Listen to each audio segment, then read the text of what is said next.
صاحب کا مجھے نہیں پتا کس مکتب سے تعلق تھا، لیکن جب انہوں نے جمعے کا خطبہ دیا تو وہاں پر بیوی دو عالم حضرت فاطمہ الزہرا کے حوالے سے انہوں نے کچھ واقعات بیان کیے، اور اس میں سے ایک یہ کہا کہ نبی کریم صلی اللہ علیہ وآلہ وسلم کی بارگاہ میں جب صحابہ آتے تھے اور صحابہ کرام کوئی طلب رکھتے تھے اور ان کو امید نہیں ہوتی تھی کہ نبی کریم صلی اللہ علیہ وآلہ وسلم قبول فرمائیں گے، تو پھر جاتے تھے بیوی کے دروازے پر اور کہتے تھے کہ بیوی آپ بابا سے سفارش کیجیے تاکہ وہ ہماری بات قبول فرمائیں۔ کہتا ہے میں نے یہ بات سنی تو اس بات نے میری روح کو متاثر کیا،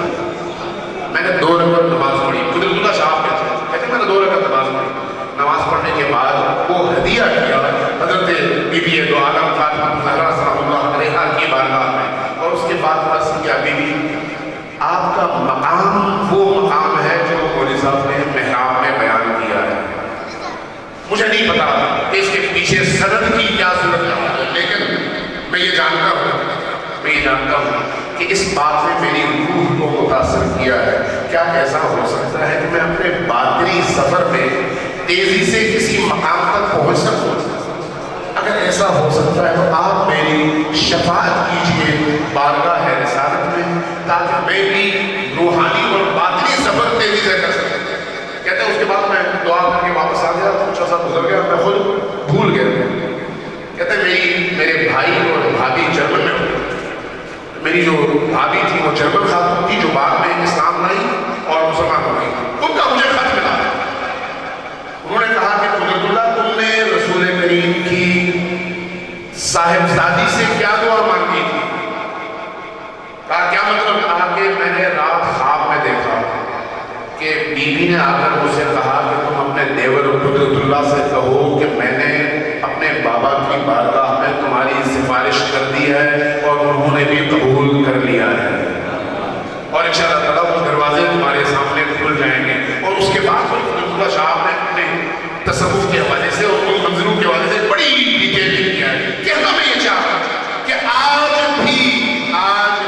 اور ابھی بھی اگر ہم دنیاوی مشکلات ہوں یا اخروی مشکلات، سیاسی مشکلات ہوں یا نظریاتی مشکلات، جہاں کہیں پر بھی بی بی دو عالم حضرت فاطمہ الزہرا سلام اللہ علیہا کے دامن سے متوسل ہو اور ان کا دامن تھامے تو یقین جانیے ان کی شفاعت ہمارے شامل حال بھی ہوگی، اور وہ ہمیں رسول پاک کی بارگاہ میں سرخرو بھی فرمائیں گے۔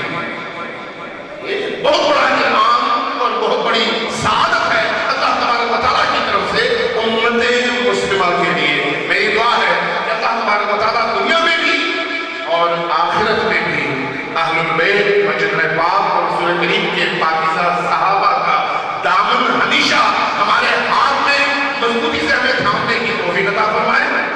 اور ہمیں یہ توفیق عطا فرمائے کہ خصوصی طور پر حضرت فاطمہ الزہرا صلی اللہ علیہ